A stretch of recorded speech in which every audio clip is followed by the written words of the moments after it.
Shop Talk. We're looking at that very popular L65 Husqvarna chainsaw. The vintage chainsaw runs very well. Features a 28-inch sprocket nose bar and a 3/8 pitch chain, and that is a used barn chain. And we'll look at some of the features this saw has. Kill switch is right here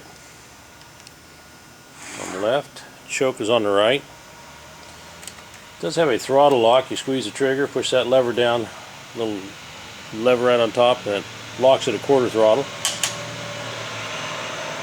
Side load on the gas reservoir and the oil reservoir.